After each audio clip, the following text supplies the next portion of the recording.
Emma Calloway had a rule about Fridays.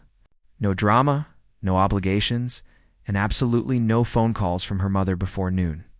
That rule lasted until 8:47 on the first Friday of October, when her phone lit up with Donna Calloway's face smiling from the screen like a warning sign. Disguised as a loving parent, Emma wiped flour from her hands onto her apron and answered while she continued rolling out croissant dough at the bakery counter. She already knew from the particular way her mother let the phone ring twice, then called back immediately, that whatever was coming was going to require patience she had not yet had her coffee to build. Her mother's voice came through bright and breathless. She had wonderful news. Incredible news. The kind of news that Emma was going to thank her for one day, possibly at a wedding. Emma closed her eyes and kept rolling the dough. Donna had found someone. His name was Ryan. He was a friend of her neighbor's son, which in Donna's world was basically a blood reference. He was polite and successful and kind, and single, and Donna had already told him all about.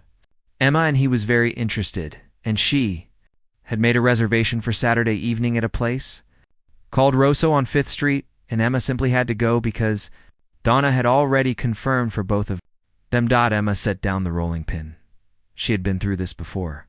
6 times in 18 months, to be exact. There was the personal trainer who spent the entire dinner describing his caloric intake in grams. There was the financial analyst who asked on the very first date whether Emma owned or rented her apartment, and then made a face when she answered. There was the guy who talked exclusively about a road trip he had taken in 2019, as if no other event in human history had occurred before or since. There was the one who brought his mother, not metaphorically. His actual mother, who sat at the same table and ordered the salmon. Emma had survived all of them. She had also sworn after the last one that she would not survive a 7th, and yet here she was, nodding along to Donna's enthusiasm at 8:47 on a Friday morning with flour on her chin and the certain knowledge that she was going to that restaurant on Saturday, whether she liked it or not, because saying no to Donna Calloway was theoretically possible but practically exhausting. She told her mother she would go. She did not tell her mother what she was planning to wear. The idea formed slowly over the course of Saturday. Emma worked her morning shift at the bakery, came home, gave her cat a handful of treats, and stood in front of her open closet for a full 10 minutes. Then she walked past the closet entirely and opened the bottom drawer of her dresser, which was where she kept things that had no business being worn in public. An old college sweatshirt faded to a color that could only be described as disappointed gray. Yoga pants, with a small bleach stain near the left knee. Sneakers so broken in that they had become more memory than shoe. She laid them out on the bed, felt something close to artistic satisfaction. The logic was clean and simple. If she arrived looking like she had come directly from moving apartments, Ryan would politely excuse himself before the entrees arrived. Her mother would hear about it, be mortified on her behalf, and quietly retire from the matchmaking business. Emma would return home, make herself a bowl of pasta, spend the rest of the evening watching something comforting on television with her cat. Everyone would ultimately be fine.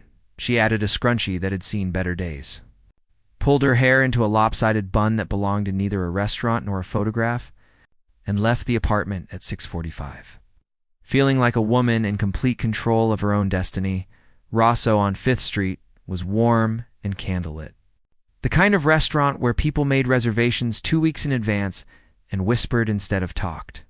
Emma walked in wearing a faded sweatshirt and immediately felt 20 sets of eyes perform a very polite version of looking away. She spotted Ryan before he spotted her. He was sitting at a table near the back, wearing a dark button-down shirt with the sleeves rolled to the elbows. He had the kind of face that looked like it had been designed by someone who took the job seriously. Strong jaw, calm brown eyes, dark hair that was slightly longer than structured. He was not looking at his phone. He was just sitting there, perfectly still, watching the room with an expression that was impossible to read at a distance. Emma squared her shoulders and walked over. He looked up when she was 3 steps away, and something in his expression shifted. Not disgust, not confusion. Something that looked unexpectedly like amusement that he was working to contain. He stood up. He was taller than she expected, He extended his hand and said his name, and his voice was unhurried in a way that made the entire restaurant feel slightly less chaotic. Emma shook his hand and told him her name and sat down. And for approximately 4 seconds, neither of them said anything. Then Ryan said, very calmly, that he liked her sweatshirt. Emma blinked. She told him it was vintage. He nodded seriously and said that he could tell she could not tell if he was mocking her or genuinely playing along. And that uncertainty was already a problem because she had expected this part to be simple. She had expected visible discomfort or a polite excuse about an early morning meeting. She had not expected him to sit there looking relaxed and faintly entertained while she calculated her next move. The waiter came. Emma ordered the cheapest thing on the menu, a simple tomato soup, and added extra crackers in a way that felt appropriately graceless. Ryan ordered pasta and asked the waiter a thoughtful question about where the restaurant sourced their tomatoes, which was either pretentious or genuine, and Emma could not yet determine which. She asked him what he did for work. He said he worked in property development. He said it the way people say something true that they have chosen not to expand upon, and then he asked her what she did. And when she told him she was a pastry chef, he leaned forward slightly and asked which bakery. She told him it was a small place called Butter and Gold on Clement Street. She expected mild interest. Instead, his face did something warm, and he said he had walked past that bakery twice and had always meant to go in because the window display always had something that looked too good to. Ignored. Emma told herself that this was a coincidence and meant nothing. She tried a different approach. She started talking about things she assumed would be boring. The precise humidity levels required for proper croissant lamination. The particular frustration of a sourdough starter that refuses to activate in cold weather. She went into details she normally reserved for conversations with other bakers at trade events. She expected his eyes to glaze within 90 seconds. Instead, he asked questions. Real ones, not polite ones. He asked what the difference was between a croissant made with dry butter and one made with cultured butter, and whether a person who had never worked in a kitchen could actually taste the difference. She told him yes, if they paid attention. He said he believed her and looked like he meant it. Emma ate her soup and felt her plan developing small. Inconvenient cracks. She made one more attempt. She knocked her spoon off the table and did not pick it up gracefully. She talked with food in her mouth once, briefly, to test his reaction. She mentioned without any particular reason that she had once cried at a commercial for paper towels and had no regrets about it. Ryan laughed at that last one. Not a polite laugh, but a real one that changed the shape of his face and made him look younger. He said that a person who could cry at a paper towel commercial probably had more emotional range than most people he had met in the last year put together. Emma looked at him across the table. The restaurant hummed around them. The candlelight was doing nothing helpful for her plan because it made everything look softer than it was, she said, out loud and without entirely meaning to, that she had come dressed badly on purpose. Ryan set down his fork. He looked at her steadily and said he had suspected that within the first 30 seconds, she asked him why he had not said anything, he said, because it was the most interesting thing that had happened to him in a long time and he had not wanted it to stop. Emma opened her mouth and then closed it again. Outside the restaurant window, the street moved with ordinary Saturday evening traffic. Inside, something had shifted in a way she had not planned for and was not entirely sure what to do with, which was its own particular kind of problem. Her soup was gone. His pasta was half finished. The candle between them had burned down noticeably since they sat down, which meant time was passing faster than Sabotage usually required. She told herself she still had options. She told herself the evening was not over. She was not entirely sure she believed either of those things anymore. Emma went home that night and sat on her kitchen floor with her back against the cabinet and her cat, a large orange tabby named Biscuit, walking slow circles around her ankles. She had not planned to sit on the kitchen floor. She had planned to come home, shake the whole evening off like water, and go to bed feeling victorious and free. Instead, She was sitting on linoleum at 11 at night, replaying a conversation about croissant butter and paper towel, commercials, and trying to figure out exactly where the evening had departed from her expectations. The answer, if she was being fair to herself, was the moment Ryan had looked at her across the table without a single trace of judgment and said that her being there at all, dressed the way she was dressed and armed with bad intentions, was the most interesting thing that had happened to him in a long time. People did not say things like that. People said things like that in films where the lighting was controlled and the dialogue had been revised 14 times. Real men, at real blind dates, in real candlelit restaurants, did not say things like that and mean them. And yet something in the steadiness of his voice had made it very difficult for her to believe he was performing.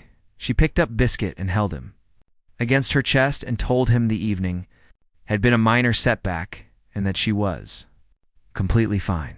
Biscuit purred and looked unconvinced. She texted her best friend Carla at 11:23. The message said only, "Call me tomorrow. Something happened." Carla responded within 40 seconds with 6 question marks, and Emma put the phone face down on the counter and went to bed. Carla called at 8:04 the next morning, which was earlier than Emma appreciated on a Sunday, but which she answered anyway because there was nobody else she trusted to help her make sense of the previous evening. Carla worked the early shift with her at Butter and Gold and had the kind of practical, no-nonsense mind that Emma found grounding whenever her own thoughts started moving too fast in directions she had not approved. Emma told her everything. The outfit, the soup with extra crackers, the deliberate bad manners she had attempted twice and abandoned because they felt increasingly ridiculous when aimed at someone who was genuinely engaging. The way he had laughed at the paper towel confession. The part at the end where she had admitted the sabotage and he had said he had figured it out immediately and had chosen not to mention it. Carla was quiet for a moment when Emma finished. Then she said, "So what you were telling me is that your plan to scare off a terrible man completely failed because he turned out not to be." Terrible. Emma said, "That was one way to look at it." Carla said it was the only way to look at it, and that Emma should probably examine why she was sitting in her apartment on a Sunday morning treating this as a problem rather than a pleasant surprise. Emma told her it was complicated. Carla told her it was not complicated, and that Emma was making it complicated because being pleasantly surprised by a man was scarier than being disappointed by one, which was a thing Emma had been doing for 2 years and which Carla had been watching with concern for approximately that same amount of time. Emma told Carla she was annoyingly perceptive. Carla said she knew and asked whether Emma was going to see him. Again, Emma said she did not know yet. What Emma did not say, because she had not entirely admitted it to herself yet, was that Ryan had texted her at 10:47 the previous night, just over an hour after she had gotten home. The message was short and unhurried, the way his voice had been. It said he had enjoyed the evening considerably more than he had expected, and that if she was open to it, he would like to take her somewhere on Wednesday that he thought she might find interesting. No pressure. Just a thought. She had read it 4 times and had not responded yet, which was both a choice and a kind of answer. She responded at noon on Sunday. She said Wednesday worked. His reply came back in under 2 minutes. Good. Wear whatever you want. Stained sweatshirt included. She laughed despite herself and put the phone down with more force than was strictly necessary. Wednesday arrived with the particular cruelty of days that are anticipated too heavily. Emma worked her morning shift and decorated 12 lemon tarts and had a conversation with Carla about whether brown butter made any meaningful difference in a financier recipe, which was a conversation she was grateful for because it kept her mind from circling back to the evening ahead. She went home at 3, showered, and stood in front of her closet making an actual honest effort this time. She chose dark trousers and a soft green blouse that her sister had once told her brought out the warmth in her complexion. She did her hair properly. She wore earrings she liked rather than earrings designed to impress. She looked at herself in the mirror and decided she looked like herself, which felt like a reasonable place to start. Ryan picked her up at 6:30. He was driving a modest dark blue sedan that suited him in a way she found oddly reassuring. And when she got into the passenger seat, he glanced over at her and said she looked wonderful in a tone so plain and direct that her whole face warmed. Before she could prepare a response, he had not told her where they were going. He drove them to a neighborhood she knew, but did not spend much time in, parked on a side street, and walked her half a block to a building that turned out to be a small private gallery. There was a show opening that evening, work by a local artist who had spent 3 years painting portraits of San Francisco neighborhoods as they changed over time. The same corner captured in every season, across multiple years. The gallery was not crowded. There was wine if they wanted it. The paintings were extraordinary. Emma stood in front of one piece for nearly 4 minutes without speaking. It was a painting of a bakery on a street she recognized, captured in morning light. With a woman visible through the window doing something with her hands that could only be described as working with care, she told Ryan quietly that she had walked past a bakery like that almost every day for years, and had never thought to look at it the way this painter had. Ryan said he thought she would understand these paintings in a way most people would not, because her work required the same kind of sustained attention to something others overlooked. Emma looked at him sideways. She told him that was a thoughtful thing to say. He said he had been thinking about what she told him about her work, and that it had stayed with him in a way he had not expected. They moved through the gallery slowly, talking the way people talk when they are genuinely interested in what the other person thinks, rather than waiting for their own turn to speak. Emma asked him questions about property development, what he actually found meaningful about it, whether it was about the buildings themselves or something else. He said it was about the spaces that people built their lives around. The idea that where a person lived and worked shaped everything from their mood to their ambitions, and that getting that right mattered more than most people realized. She said that sounded like something a person who cared about their work would say, not something a person said to fill silence. He looked at her steadily and said, that was exactly what it was. They ate at a small Italian place 2 doors down from the gallery afterward, and the conversation kept moving as though it had its own momentum, curving through topics neither of them had planned. He told her about growing up in a small town in Ohio and learning to work with his hands before he learned anything else. She told him about the summer at 17 when she had decided cooking was the only thing she could imagine doing for the rest of her life. He told her something funny about a deal gone wrong early in his career, and did not bother to make himself look good in the telling of it, which was the detail she found herself trusting most. At one point, somewhere between the main course and dessert, he got quiet in a way that was different from his usual quiet. Emma noticed it the way you notice a change in temperature. Before you can identify the source, she asked him if he was all right.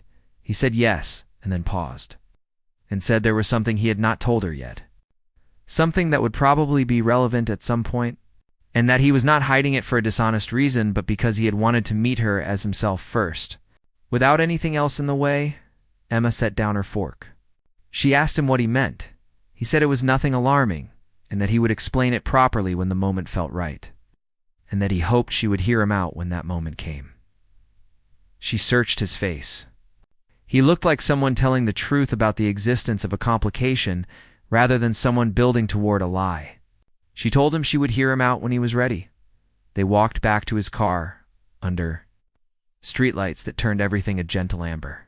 He drove her home and walked her to the door of her building and said goodnight with a warmth that made the evening feel like it had more in it than she had agreed to when she texted yes on Sunday morning. She went upstairs and sat with Biscuit and thought about the thing he had not told her yet, which was already taking up more space in her mind than she had allocated for it. It was Carla who found it first, which was both unsurprising and inconvenient. She texted Emma on Thursday morning with a screenshot and a single line. Emma, please tell me this is not the same person. The screenshot was an article from a business publication, a short feature piece with a photograph. The headline named Ryan Hollis as one of the 30 wealthiest property developers in California under 40. The photograph was him. The same calm brown eyes, the same dark hair, the same expression that gave nothing away until it gave everything away all at once. The article estimated his net worth in figures that Emma read twice because the first time her brain simply declined to process them. She sat with the phone in her hand at the bakery counter for long enough that Carla came out from the back and stood beside her and said, "So that is a yes, then." Emma said she needed a minute. Carla gave her 3 and then brought her coffee. The feeling that moved through Emma was not a simple one. It was not anger exactly, though there was something edged inside it. It was closer to the feeling of discovering that a room you thought you understood had a door in it you had not seen, which changed the dimensions of everything. He had not lied to her. He had told her he worked in property development, which was true the way saying water is wet is technically complete information. He had told her there was something he had not told her yet. He had said he wanted to meet her as himself first, without anything else in the way. She understood the logic. She had even found it honest when he said it at dinner. But understanding the logic and sitting comfortably with the reality were two different things entirely. And right now, she was not sitting comfortably with anything. She texted him at noon. She said she had seen the article and that she needed a day or two to think. He responded within minutes.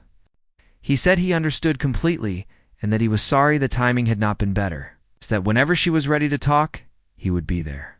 She appreciated that he did not try to manage her reaction. She also appreciated that he did not flood her with messages attempting to explain himself before she had asked him to. She noted both things, and then went back to work because the afternoon orders were not going to fill themselves, and she had always found that having her hands occupied helped her think more clearly. She talked to her mother that evening, which was not something she had planned, but which happened the way things sometimes do when you are walking home and your phone rings and the person calling has an instinct for when they are needed. Donna asked how the week was going, and Emma, sitting on a bench outside her building, watching the street, told her the truth. There was a pause when she finished. Then Donna said, "And the problem is what exactly?" Emma said the problem was that he was a billionaire who had not told her. Donna said that was also a man who had taken her to a gallery where he thought she would understand the paintings, and who had come to a blind date knowing nothing about her except her name, and who had sat across from her in her old sweatshirt without flinching. She asked Emma whether the money changed any of that. Emma said it changed the context.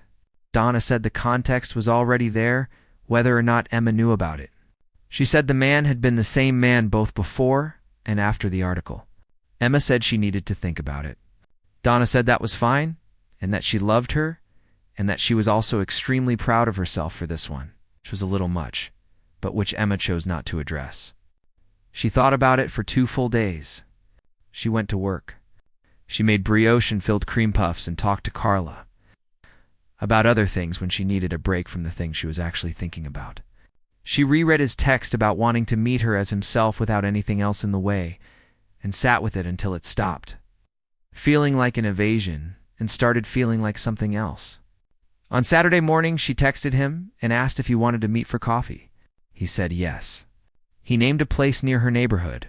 Not an expensive place, just a regular corner coffee shop with mismatched chairs and a blackboard menu that needed updating. She thought about that choice later.